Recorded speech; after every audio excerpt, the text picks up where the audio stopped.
We live in chaotic times.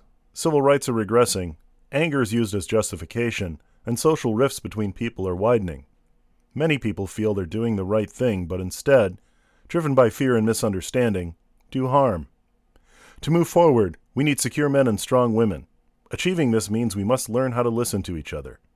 As I asked the women around me how I could help, their answers guided me to understanding the idea I once considered a conclusion was only the beginning. Women want to be heard, that it's not enough yet. So don't just hear us, but hear us when we say that everything that's happening is not enough to treat us as fully valuable, fully worthy human beings, equal in every way to men. A unified answer that branches out into infinite diversity with one common factor.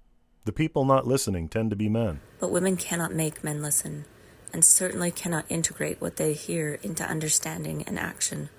Only men can do that for themselves. So if men can't listen to women, LGBTQ+, minority groups, or other people with different perspectives, maybe they can listen to a man having a conversation with these people. I invite you to come along on my journey to become a better listener and maybe meet some interesting people along the way.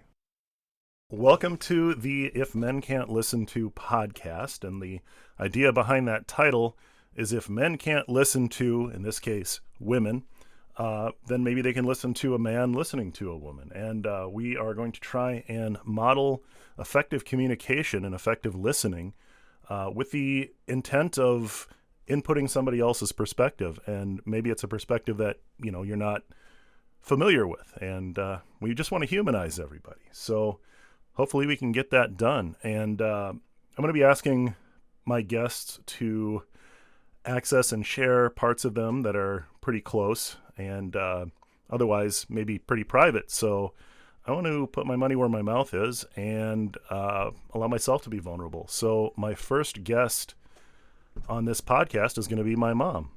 So if you want to say hi, Mom, and introduce yourself. Hello, I am Sandra Savage, and Shane and I have had various levels of relationships as we've gone through the ages and through the miles. I'm currently living in Idaho, and where Shane is from, Minnesota. But Shane, before we start, can you really explain this to me? Because I don't have a problem with men listening to me. Well, that's because I think one of the things that helped me start, at least on the path to being a good listener, is that I grew up around strong women with you and Grandma, and secure men with my dad, Grandpa Dale, my Uncle Steve. And I really had all of that modeled for me in a way that I feel like, some people might miss out on. So when all of this really awful stuff was being planned, and who knows if they go through with it or not. I really hope they don't. But with the overturning of Roe and all these attempts to control women, I started getting upset. And when the whole your body, my choice thing happened, I got really upset. And my plan was maybe to go throw a few people over tables and get loud and get rowdy. But when I asked women what would really help, they said, well, not that. And I let my temper go down and I started thinking. And one of the things I can do is maybe try and share that ability to understand and care about and humanize other people in the way that a lot of artists did in the 70s with the gay movement. People didn't know that Rob Halford was gay. They didn't know that Liberace was gay somehow. They didn't know that Freddie Mercury was gay. And through their art, they really connected to people. And later, when it came out that they were gay, people had to go, well, maybe I need to re-examine my preconceptions a little bit. And, if we just humanize people, if we make them important to something other than a label, then maybe we can, make people less disposable, make people have the ability to care about what other people are going through, people that are vastly different than them. And not only care about it, but maybe see the beauty in the diversity. Now that you put it that way, I'm not surprised. A story I have about you. When you were little, I went to go pick you up after school, and you were playing out on the playground playing basketball. You got in the car and you were talking all about these guys, and then you specifically started getting really excited, talking about this guy, this guy, this guy. And I said, well, which one is it? And you pointed at the school round and you said, oh, that boy over there in green with the green shirt. And I looked at the playground and I looked around and I realized, oh, there's the guy with the green shirt on, but he was black.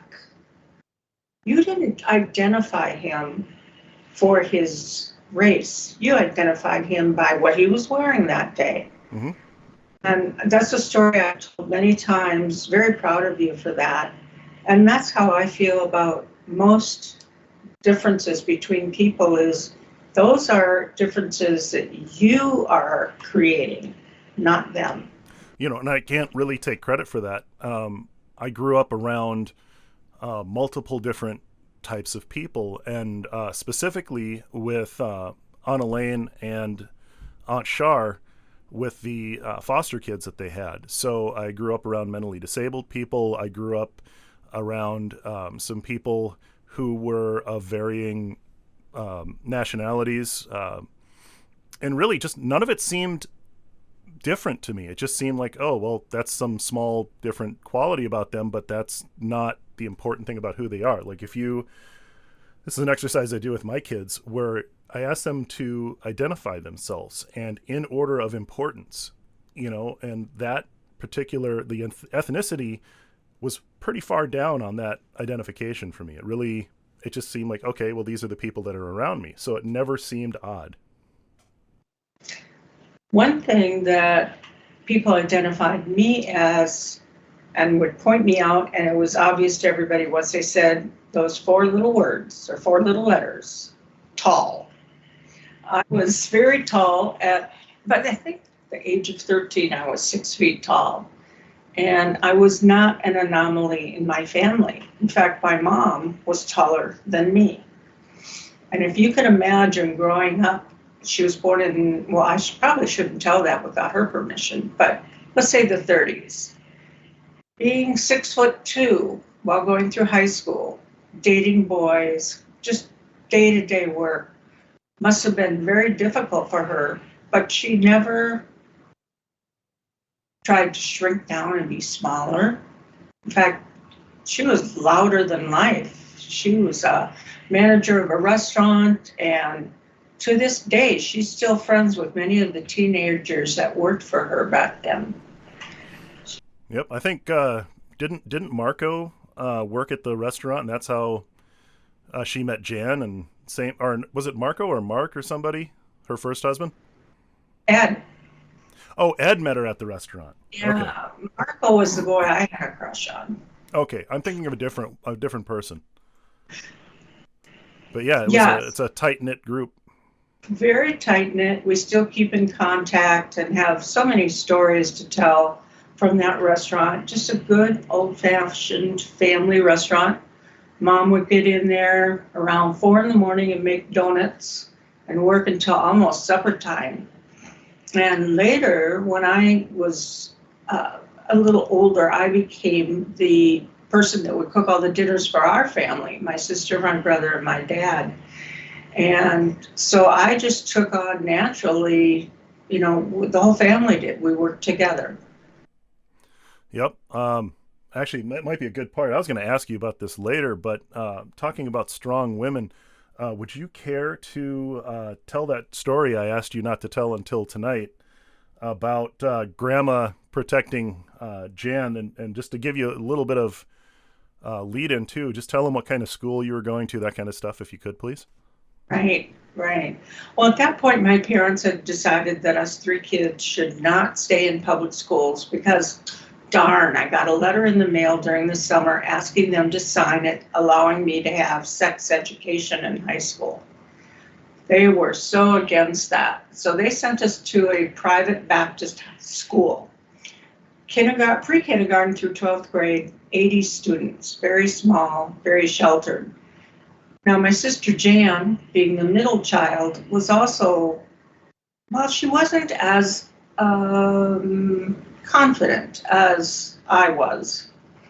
And a lot of people would pick on her. And one day, Mom is back in the kitchen, and my sister's getting teased about something I don't know in particular. But some boys were really picking on her, and Jan wasn't assertive enough to deal with it. But word got back to the kitchen because we all looked out for each other, whether we were family or not.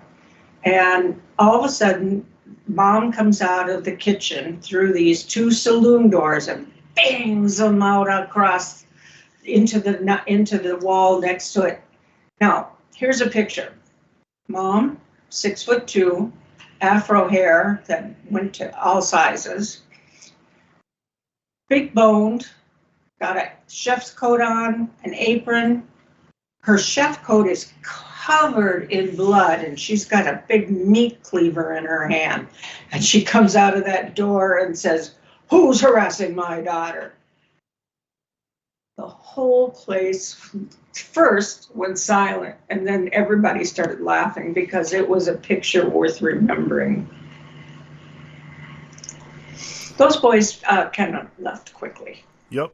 And I've heard that story from a couple of different people, but if that just gives you an example of the kind of women I grew up around and why I have the opinions I do about, women being whole and fully realized human beings, there's a great example. Women I've seen not be the shrinking, weak, any of that. It's been, I was raised by warriors, for lack of a better term. And well, we are Norwegian. Huh? We are Norwegian. True. So, yeah, we got off on a tangent pretty early there, but yeah, I mean, that just gives a little bit of background about the family, and the ideals that I grew up around. But this isn't really about me, so I want to keep it moving and ask you some questions. And one of the reasons why I really wanted to have you on this is to give some perspective about being a woman in a very male-dominated industry, before any of the laws were there to protect you, before women were really even being taken seriously. And you got into it in the early 80s, if I remember right, with typesetting, right? Yes, right when I graduated from high school in 1975, I went up 3 days later and started school at a technical trade environment. I took graphic communications, which now would be what most graphic designers would associate themselves with. It was a 15-month class, and you could go at your own pace, so you could graduate sooner, and I did. And it involved layout and design, typesetting, printing, silk screening, running the press, cutting paper down to size, the photography and working with negatives, the whole gamut of typesetting back in that time. And I worked for ad agencies and art studios, but I soon felt that there was a change happening. And the change was computers. We were using dedicated machines to do this work. But Steve Jobs and the Apple computer came out, and all of a sudden there was proportionally spaced fonts and size fonts, and there were ways to do all the fancy things we used to do with this very expensive equipment. And so I decided to jump to the other side of the fence and of the United States, and I moved all of us from Minnesota to California, and I went to work for Adobe. It was still pretty male-dominated there, especially because it was engineering predominantly for the company. But I had known typography and documentation and all this geeky stuff, which I want to get back to later about my dad. I learned all of that at pretty young. Not so much learning the skills, but learning the curiosity. Wanting to find answers, find ways to do things the way I was taught, but with the new and easier to use and less priced equipment. So I jumped over to California it was no big deal. It was actually a very big deal, but we did it in one weekend, and I started work on Monday. And there were about 48 employees at that time. And I was nervous because they all came from big leading companies and they were, had degrees. And, I went to trade school. I didn't go to college, so I didn't have a degree. I just had years and years of setting type for ad agencies and ad marketing studios, and then going on to doing the longer text. I got into some geeky stuff with, the government and the birth of HTML and the web. But I didn't feel inferior in any way. I just was curious as all get out. And so I would stay there till many nights, 2 a.m, go home, get a few hours of sleep, go back to work early the next morning. And I just thrived. I loved it, absolutely loved it. And it gave me an opportunity also then to travel the world and get on stage all over Australia, Germany, all over England, or all over Europe, United States, of course, and I even got down to Australia by being able to go out and demonstrate the software that I loved and was proud to represent. But yeah, I was different being a female. Well, yeah. And, it's every kid has a parent that just, goes to work at the NSA for like a month, right? That's normal. Well, I did go to the NSA. That was an interesting experience. I thankfully have never done anything bad enough that I would not pass a background check by the FBI. And I've had that in several of my careers, including when I worked at San Francisco International Airport as an executive chef in a fine dining restaurant. But I was able to go into the NSA and present to them the software and just sit down with people, like-minded people, and we'd chat. And then I'd get up and they'd say, "Do you know who you were talking to?" And I said, "No." I mean, they were interesting. I didn't know what their title was. And it really didn't matter to me. What I looked at was learning from each other, talking to each other, sharing experiences. I never felt different. And I think I probably, looking back on life, would have had different memories if I had thought that they were all supposed to be spectacular. They were, but they were my day-to-day. Right. I've criticized you a few times, or at least, push your buttons about the fact that you minimize some of this stuff that's like mind-blowing. Like I remember, and this was, I'm going to bring up that this wasn't Adobe at the time. It was later folded into Adobe. This was Frame Technologies. And I remember you introducing me. We were there on a weekend or something, and you had just set me up at a computer to draw and just play around. And you brought someone over to introduce to me, and here was this guy. You're like, "Oh yeah, he just got back from climbing Mount Everest. No big deal." And even as a kid, it's mind-blowing. But this was just your day-to-day life, as you were saying. And I really think one of these days you should write a book about all this. Well, what about the time I brought home a Next computer while they were still in development? Oh, yeah. Kind of the same scene. Sat you down to draw some pretty pictures, and you were writing programming by the end of the day. Well, yeah, and you were showing me HyperCard, which would later get turned into HTML, and all of this stuff back before anyone had really seen it. And I remember I got in trouble for turning in an assignment that I printed at Adobe because I used a color laser printer in the early 90s, and they thought I had like bought it from a mail order catalog, and they had a big old thing. It's like, no, I've just got tens of thousands of dollars of equipment sitting in my house. Just because doesn't everybody? That was the reality. Well, going back to when you mentioned my Auntie Lane, who had all those foster kids, she actually was a shelter home. When Child Protective Services removed children from homes, they needed a place for them to go. So they would call up my Auntie Lane. She later wrote a book about it. And at the time, I was living in the apartment in New Hope, right across from Byerly's, or is that Golden Valley? New Hope. And I had bought a typesetting machine. Now, this typesetting machine took up basically half of a room. It was a dedicated typesetting system.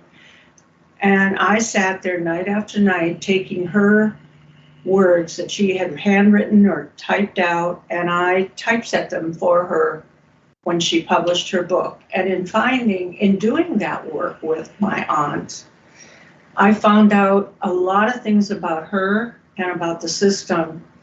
But Elaine was later given an award for having, I think it was over 2,000 children in her home. Now, if you want to hear a funny story, we'll go up one more generation. Grandma Fenn. Grandma would get a phone call as soon as Elaine hung up with Child Protective Services. And she would say to her mom, my grandma, your great-grand, that she's got a kid coming over. So Grandma would grab a pair of knitting needles and a skein of some really ugly yarn that she got on discount somehow. And she'd go over, and by the time the child left, whether it was in one day or a week, that child had their own pair of really ugly slippers made just for them. But the kids didn't care that they weren't professional, high fashion. They had something that someone made just for them that they could take with them. So I come from a long line of wonderful women and men. My dad was very instrumental in my growth. I hated it at the time, but he would sit me down for hours past bedtime and explain to me heating and air conditioning, automotive repair, electricity, all this stuff. And I just went, oh, really? Tell me more. Oh, it's, we're all probably a little on the spectrum. I know I am, and I've, got two kids that are, but, I look back to Grandpa, and oh my, definitely he was, his model train, so to speak, was radios. Yeah. And, ham radio, stuff like that. Like he just was very, yeah, it was interesting. But, sorry, I just made a note, and I want to go back to that. And this is that, all this stuff is wonderful, but like one of the things that I think it's important to point out is that Grandma Fenn had raised, I have to do a quick head count. How many kids? 9. Was it like 7 or 8? Oh, I thought, okay. Yeah, 9 kids by herself, in a time when a woman couldn't get a bank account. And it's the generosity of someone who had nothing, was, it's definitely something that's been handed down through the generations. And I really treasure that. Yeah, she was resourceful, and people looked out for each other and all worked together like a village. And I think that is how we were raised in our family, because it was very large. And I have 32 cousins just in my generation. So we come from large families and we work together. But Grandma and my mom, your grandma, are very strong women, and yet they didn't behave differently around men. They were just them. That's an interesting point. I had never really thought about that. Yeah, because come to think of it, I've never seen her like code switch ever. No, I never did either. None of them. Not even my dad's mom. They were all strong women who had to be strong, because I was actually doing some research last night just in case it came up. We grew up in World War II, or my grandma, World War II, and the Korean War, and the Vietnam War, or at least I did, in those time frames. Now, if you think about what women were called on to do differently through the war years, just in this, last 100 years, their roles changed dramatically. They had to go to work. They had to work with others. They learned to lean on each other and ask for help when needed. And they had to become as strong as the man that went off to war, their husbands, their fathers.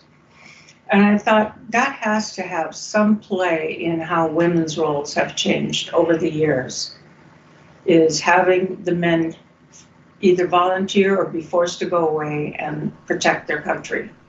Yeah, and then I suppose the shock of, all those men coming back and they were suddenly being asked to go back into, this oppressive system. And I wonder how many women back then just kind of went, no, I don't want to do that. And that, I feel like I wasn't there, so I can't say, but I got to imagine that had something to do with the whole beginning of women's liberation and sort of the reigniting of the suffrage movement. Yeah. I know when Mom was a teenager, even earlier than that, had to pick radishes when she was 10 or 11 years old to help support the finances for the family. And she went and worked on factory lines, assembly lines, and she, I think, grew in her confidence by working alongside so many different people, whether they were men or women, it didn't matter. It was more that they were working together. Okay. I mean, that really does. I mean, as far as things being modeled for me as a kid, I remember hearing about, I knew what a gay person was right away because Aunt Jan's first husband was gay, and, he ended up dying of AIDS, if I remember right. But Grandma never said a bad word about him, and he just really treated him like a human being with dignity in a time where that was really not common. Right. Jan met Mark at college and brought him home. They got married, and Mom, she loved him. She just loved palling around with him. And he was a lot of fun, and he stayed close to all of us, even after they divorced, and before he did die of AIDS, yes, unfortunately.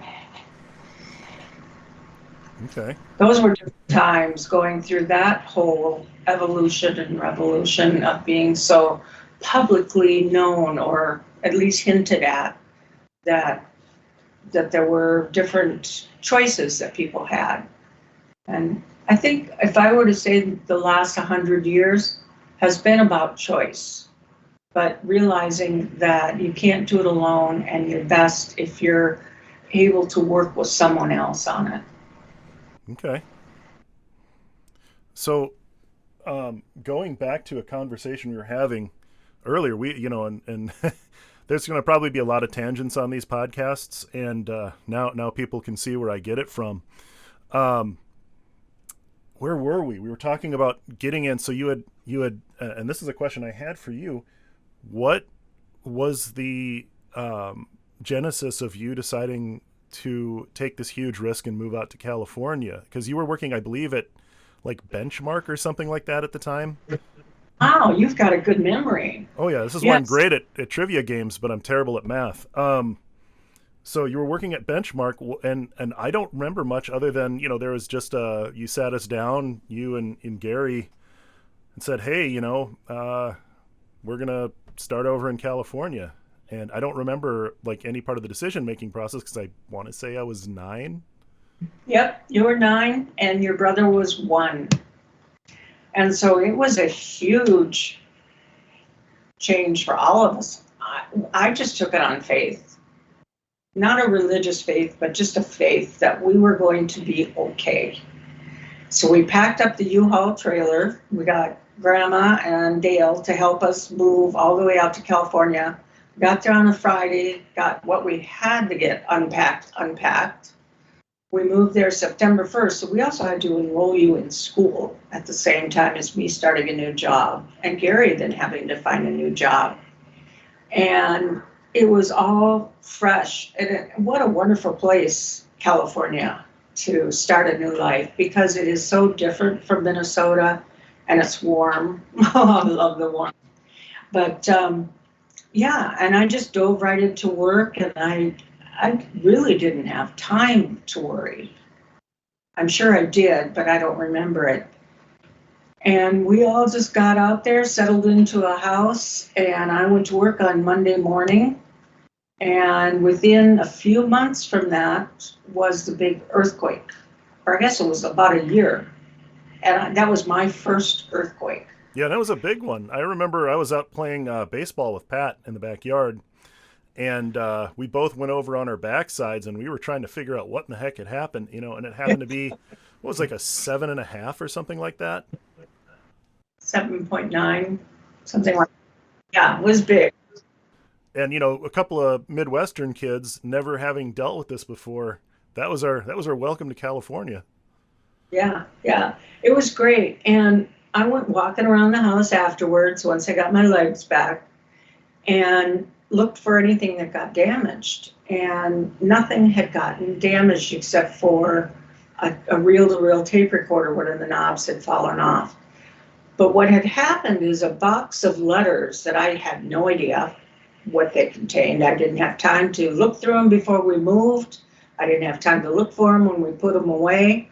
But that earthquake decided to unearth those letters for me, and they spewed all over the living room floor.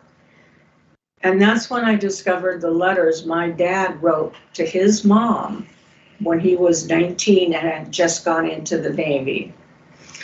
And it was a whole new perspective on my dad, but also the role of men and women. And he was only a teenager when he went into the Navy, but his father had passed and he was the oldest kid.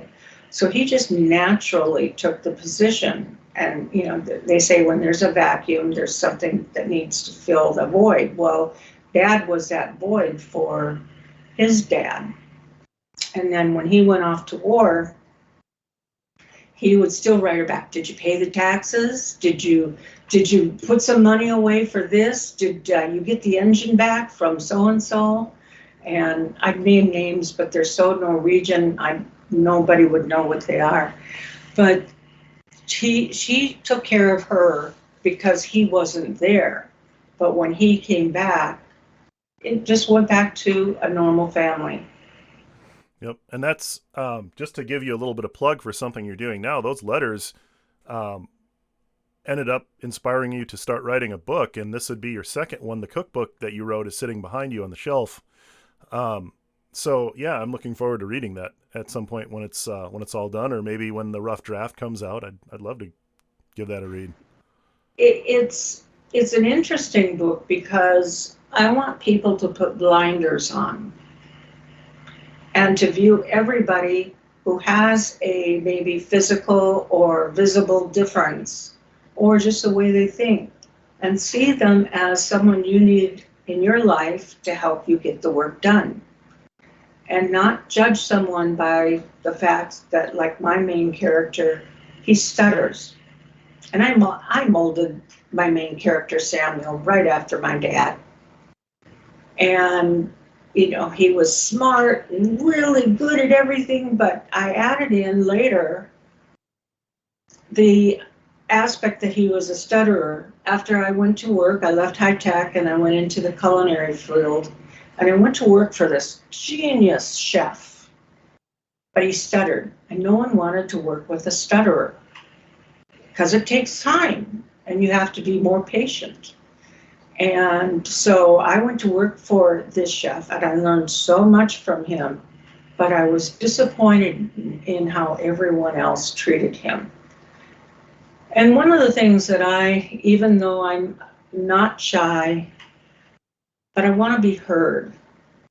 And that's also a big aspect of why I'm writing this book, is for people to feel that they should be heard, and for the rest of us to listen.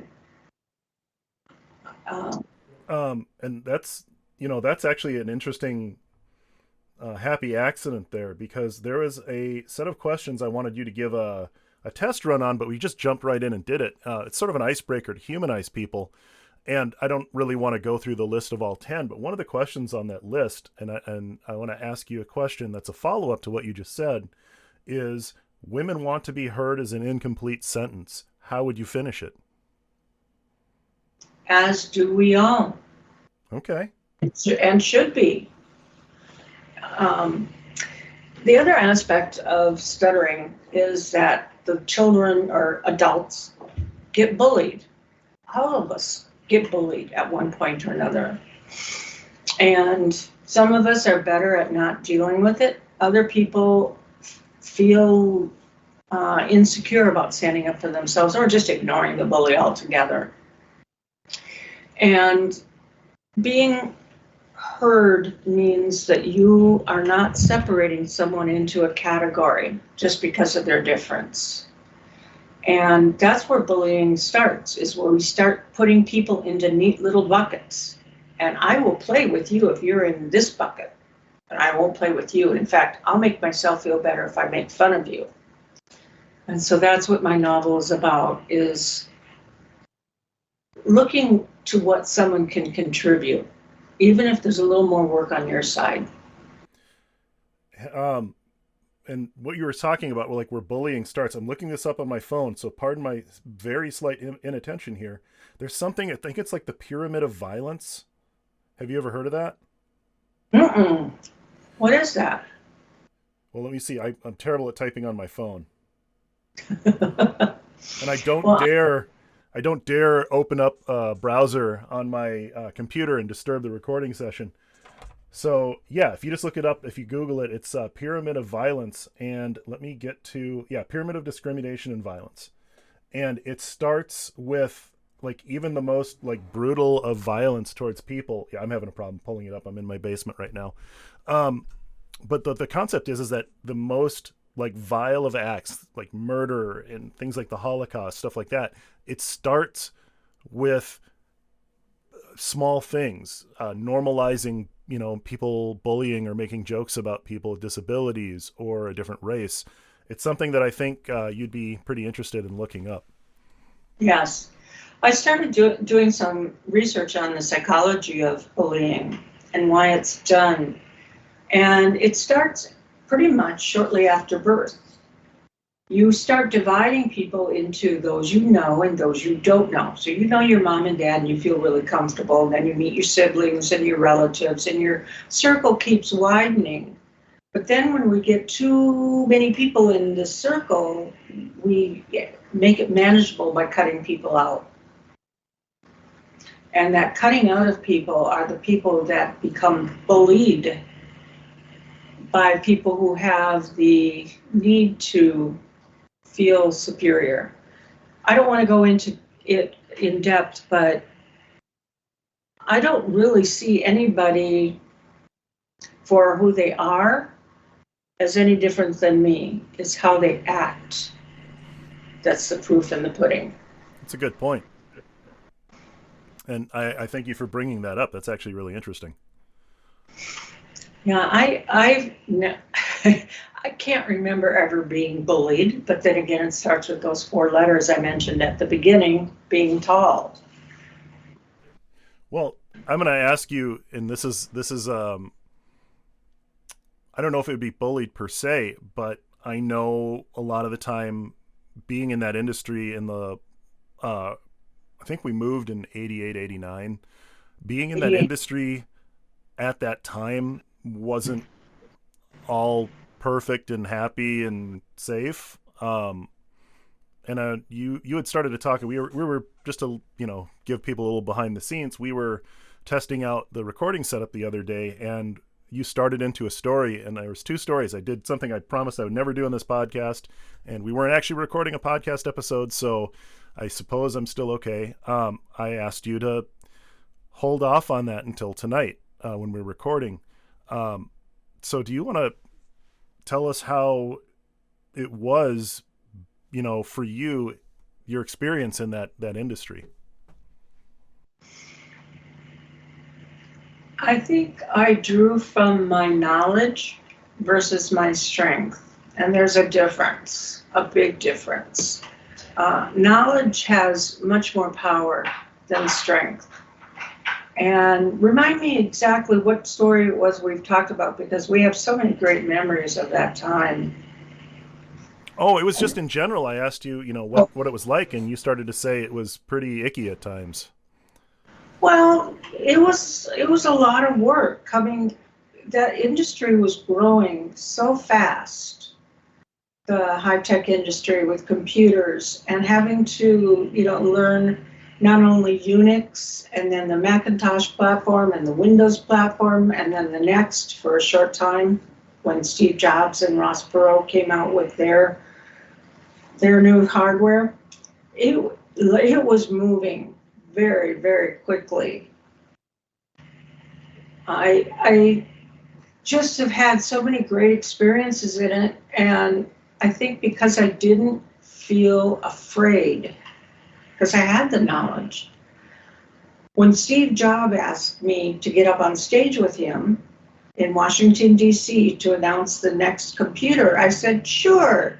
He says, yeah, but I know your demos go 2 hours long. And they needed to be. It was a really geeky software product. And I probably out-geeked even you. Well, maybe not. And so he says, you get 20 minutes on stage. So Steve Jobs gets up there and he talks and he talks, and no one's going to shut him off. I mean, he's interesting. He was a very interesting man. We had actually had him over for dinner a few times just to kind of give you the scope of how small and in its beginnings it was when we moved to California. And so I knew his great stories. I knew he had some profound lessons. I wasn't going to start walking on stage with all the media and TV cameras and all this stuff and bump him off. So I waited, and as I'm walking, or as he's walking down the stairs to leave the stage, and I'm walking to go up on stage and put the mic on, he says to me, 2 minutes. Yeah, that's the day my deodorant died. But I also knew how to start what I wanted to say by knowing where I wanted to end. So when I got up there, I knew the goal I wanted to achieve and worked it backwards from there. And I still carry that way of working on a project the same way. I look at the end. What do I want to build?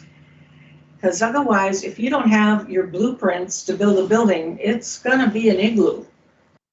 So you want to start at the end, look at your goals, and then work towards them, knowing that there are going to be changes and differences and things you have to work around.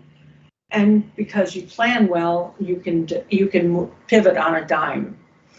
And I think that is the one thing I learned the most valuable from working in the high-tech industry was, by humanizing a Gantt chart, I learned to work from the end to the beginning. Okay. And that just, all of that kind of combined helped you just get through a challenging environment, because we all know that computer programmers are some of the most socially adept people on the planet. And that's why they put me on stage around the world, was because I wasn't afraid of talking in public. Probably had something to do with working for my mom at the Tally Ho. And I knew what I wanted to say and what my goal was. And this happens to all of us all the time. You think you've got 15 minutes to have a conversation with someone, and it turns into they take up most of it. But you wanted to get something across. How do you take what you had been planning to be a 30-minute lecture into a 2-minute hint? Or a 2-minute ask? Well, how did you put it the other day when you were talking about fearlessness and what you came into that industry with, and what really enabled you to get through something that was a little bit stacked against you? Was you'd said something about, it doesn't matter who sat down at the table. I had no problem walking up and topping off the coffee. And you had started to say something about, like, it didn't matter. There was no fear, no intimidation. There was no leap off the diving board. It was just, okay, here we go. I think it's because I knew my capabilities, didn't try to sugarcoat anything I didn't have. I would do the best I could and feel confident that I was speaking truth, that I wasn't trying to make friends, which would explain a lot, actually. I wasn't trying to make friends. I was trying to make a point. Now, friends are good. I'm not discounting them at all. I've got some great friends all over the world. But I did learn to put my words together better, and I keep working on that all the time, to be able to put my thoughts together in the right order so that people will listen. And that again comes back to being heard. So regardless of how different you are from others, allow others to be heard just as much as you want to have what you say be heard as well. Okay. So that really, because your life has taken a series of rather interesting turns and wandered in various directions, and that, I feel like, from what I know about what you're doing now, really kind of led into all of that, and enabled you to have that skill set and still put it to use. And like, you do some coaching and you're involved with Toastmasters and all this other stuff. I would like to get there, but then we have to take this little, if we go chronologically, we got to take this detour where you became a rather accomplished chef. And, one of your books that's sitting behind you is your cookbook that you wrote. You were published. I remember there was something where you had some sort of recipe published about lutefisk, trying to make it edible. But you owned a restaurant at one point, and somehow, with all this hard work to get away from technology, you wound up back at the huge tech companies before you were done. So I don't know if you want to talk about that, but I think that's an interesting detour that leads back to something that now I feel like, from everything that you've told me, is a rather fulfilling thing that you're doing right now. Right. Well, after I left the high-tech industry, and this was after the dot-com implosion, and high-tech just had gotten too big for itself, and it really needed to be whittled down to focused work instead of scattered. Anyways, I had been working at Adobe, Macromedia, and a number of other high-tech companies, and basically, after the dot-com implosion, I was too expensive. Now, I'm not money-driven, but having someone that had been in the industry as long as I had versus the really inexpensive, eager, work 24 hours a day, young guy that just came out of college and wanted to be a product manager and a program manager, it was harder for me to find jobs. So I switched industries. And sure enough, I still got back into high tech, and I got back into public speaking. In fact, I had been offered a couple of jobs. I was in transition, and I had a choice between Tesla and Google. And I didn't know if I wanted to work at either one. So I took a break and signed up to be in a program called Adopt a Chef.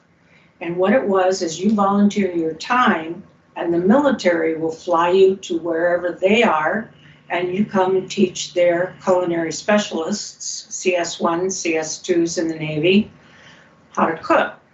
Well, before I got there, somehow they got wind of the fact that I used to be in high tech and that I used to speak on stage.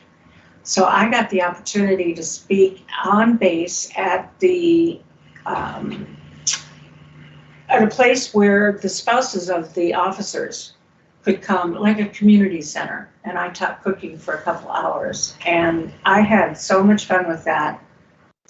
But the story that most people like to hear is I had been hired to work at Facebook, and I was their new catering director. I'd been given a 6-month assignment to get the catering taken away from the restaurants and have it on campus, because you knew what kind of food you were going to get. You knew we were reliable. We were right here on campus. We could scale it up or down, what have you.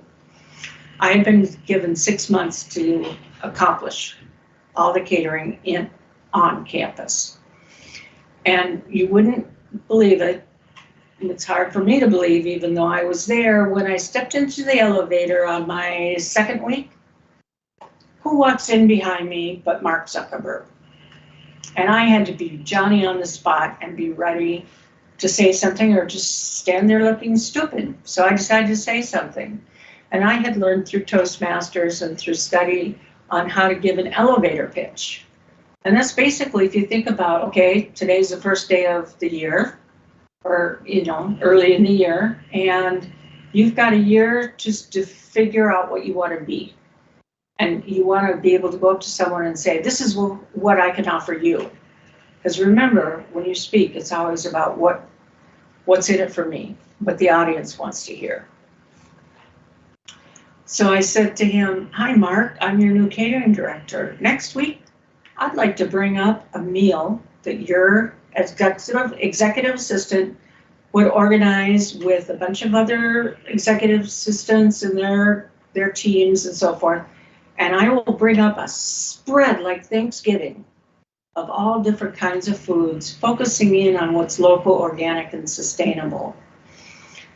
And I will even give you a scorecard, and you can mark off what you like and what you don't like. And from that, I will develop a personalized menu for all your executive briefings.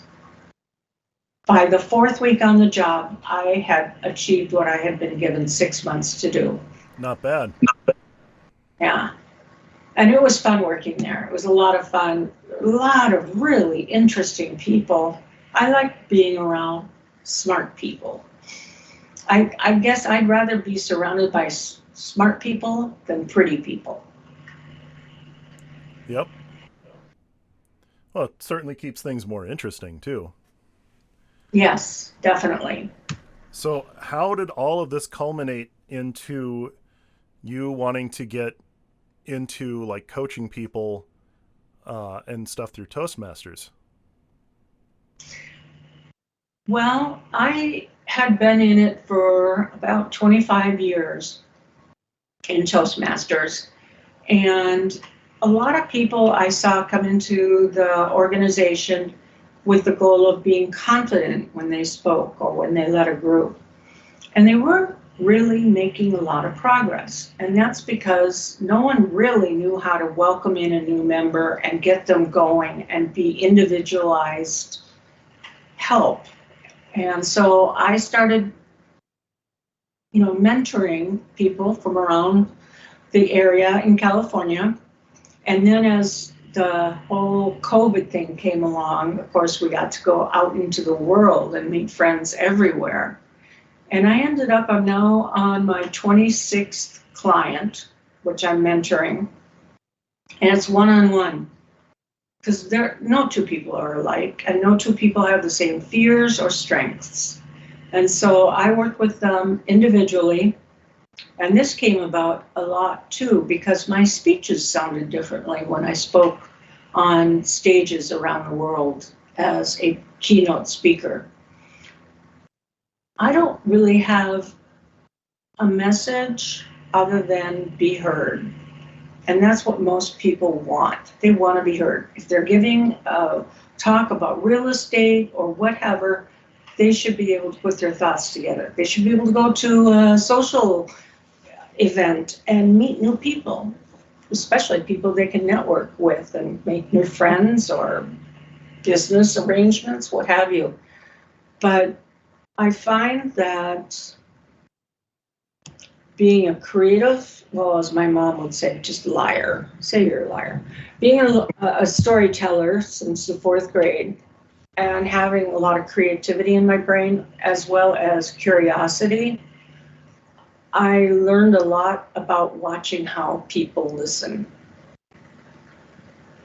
And I think if we could even remove it all from the Toastmasters world, that's what I hope to help people with, is how to listen to others, to hear what they're really saying, and then more importantly, how to make those speakers interesting. I think we share a very common goal in that. That's kind of what I want to do with this project. Right. I was wondering, if I were to create a podcast, what would I want to do it about? That's a good question. I mean, up until I felt motivated with this particular, okay, what can I do to try and heal the rift that led us to this point? I knew how to do it. I've helped friends with theirs, but I never really felt like I had anything to say. And then it dawned on me, maybe it's not about me talking. Maybe it's about me listening and moving the story along. And there was this interview on the Dick Cavett show. And it was James Baldwin. And it was really inspirational. And Dick Cavett just really teed him up and just let him talk and tried to move the conversation along without making it about him. And then, it just really sunk into me, hey, don't make it about you. It's not about what you have to say. It's about how can you curate people finding other perspectives in a way that really highlights the beauty of diversity. And here we are. For me, it's storytelling. People let their guard down a little bit when you start to tell them a story. You're not talking about them. You're not talking about yourself. You're talking about this safe little environment that's just in your brain. And all of a sudden, you'll find that you listen more intently. You lean forward. You want to hear what they have to say because you started with a story. And I think that's a skill that if I were to develop that more, I'd be invited to speak more on the big stage. What about writing little short stories and then doing them as a little 5-minute audiobook? Ooh. Now you're going to derail me from what I'm trying to get done this year.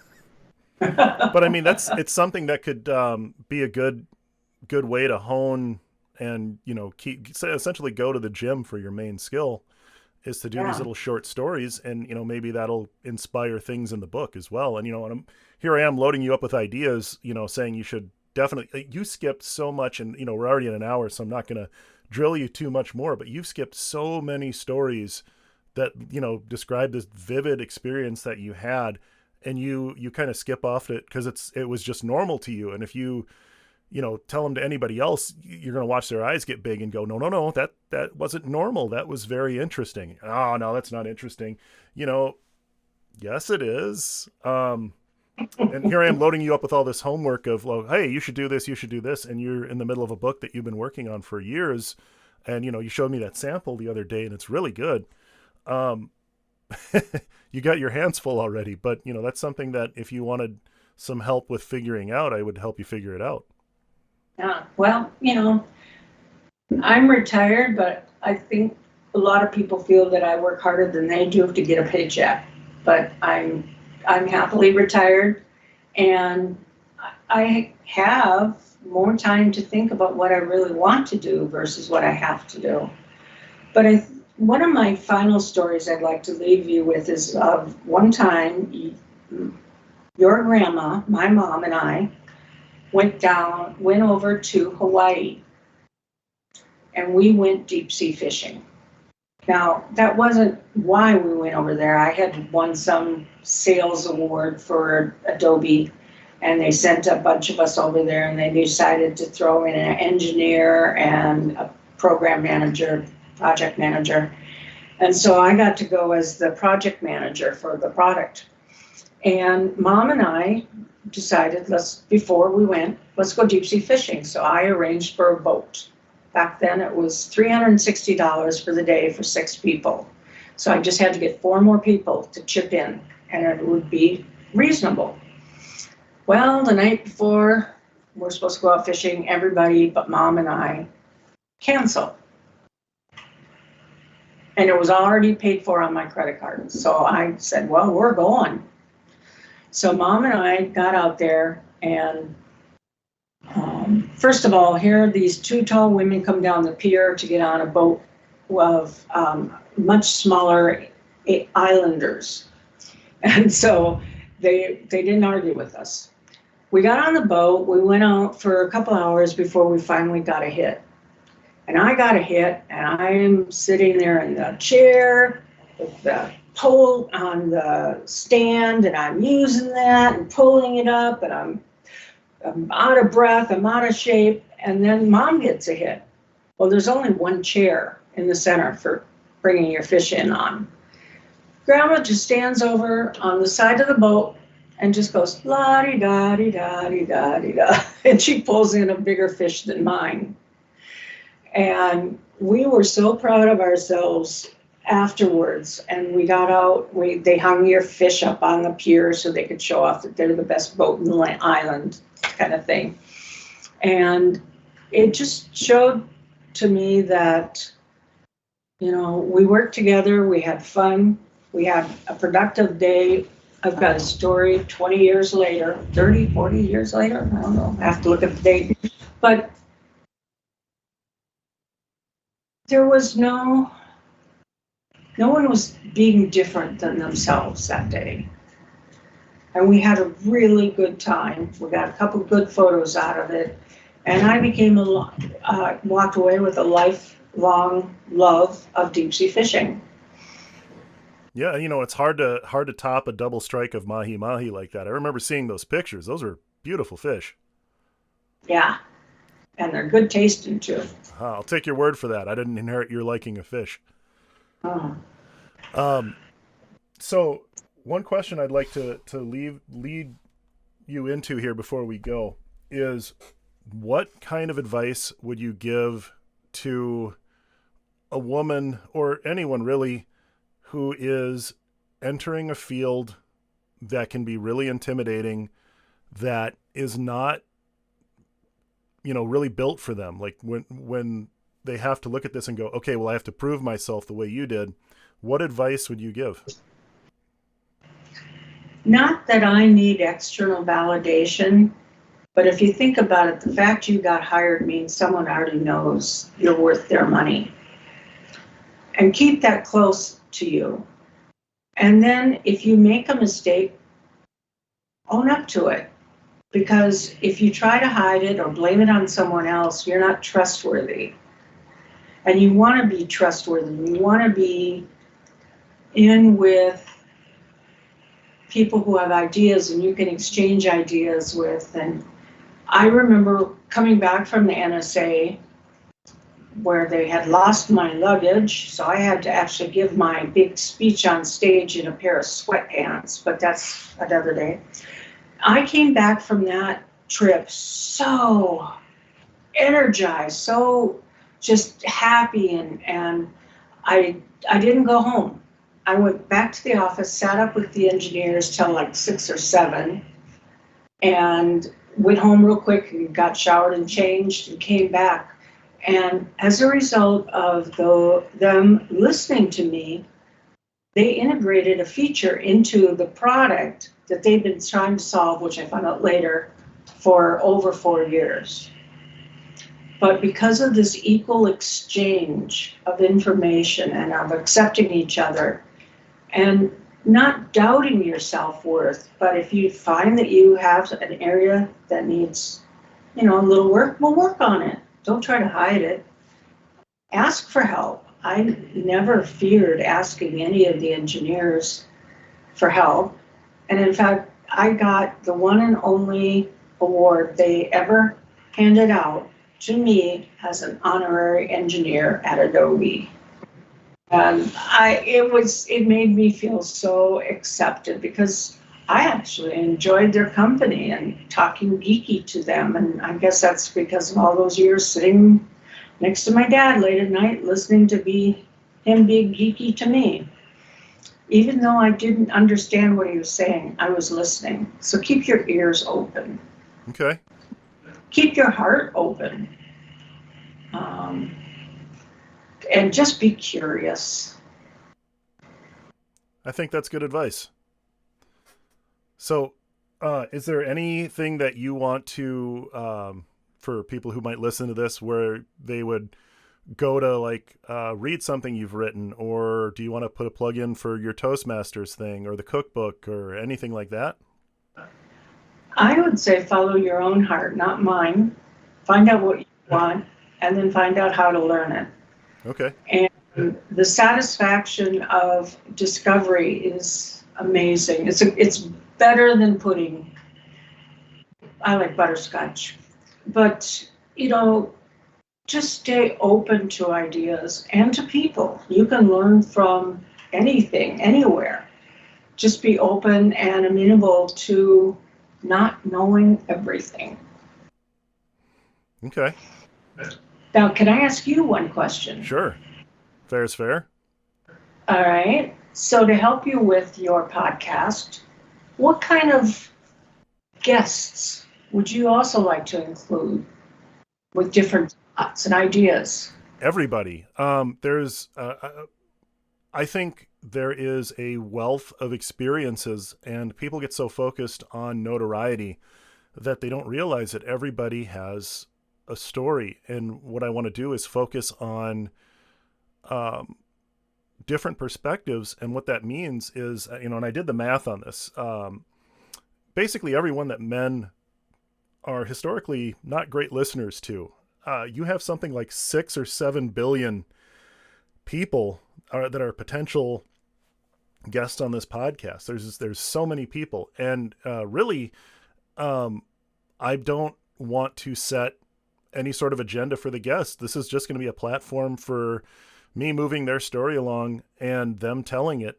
And this could be anything from talking about really good things, talking about culture, talking about trauma, talking about difficulties, talking about successes. This is really, as long as it's different and needs to be heard, that's what I'm looking for. I'm looking for anybody really who just wants to get on and have a conversation. Great. Well, I have a few people, as I said, around the world that I may put in connection with you. I've had the joy and privilege of mentoring people in Nigeria, Brazil, Ireland, Ukraine, England, Italy, and Israel. And what I like about all of them is that they've had to make major changes in their lives. And how did they shift? Okay. And I think their perspective is unique. And if we can hear more stories of unique people, places, changes, thoughts, the world will have a better set of lenses on their face and in their ears. I agree. I think that's a great point. And that's kind of, what I really hope to accomplish here. And I thank you for bringing that up. All right.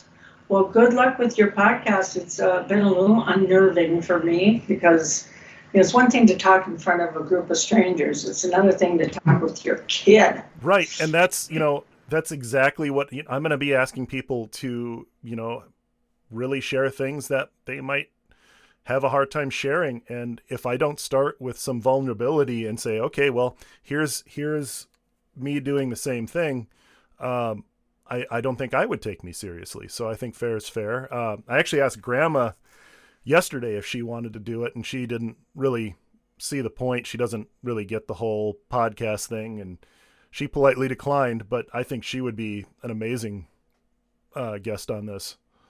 Yes, she has some great stories. Many of them are humorous. Some of them are hard to listen to. She grew up through a lot of changes in her life, as we will all. I mean, it's just going faster and faster.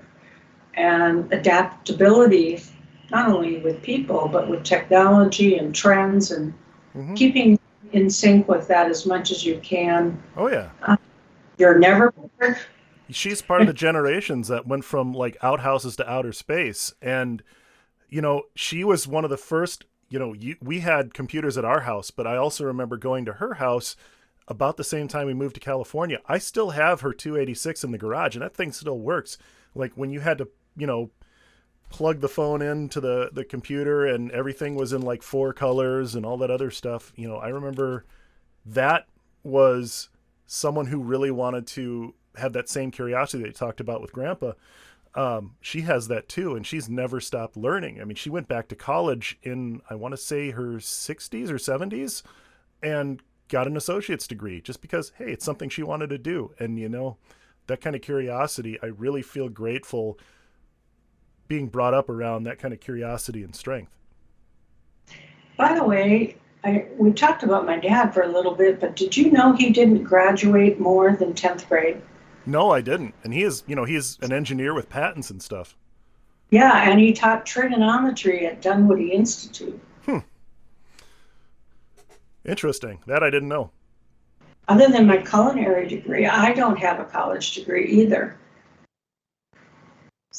So you can still achieve a lot if you're curious. I'm using the word a lot, but curious. If you're interested and you apply yourself, you know what your goal is, and you're willing to put in the effort towards it.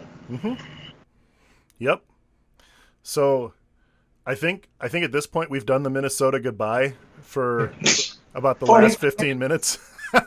So I think it might be time for one of us to slap our knees and go, so the heck you say. So anyways, thank you very much for being the inaugural guest on this podcast, and hopefully it's off to a good start. Thank you very much.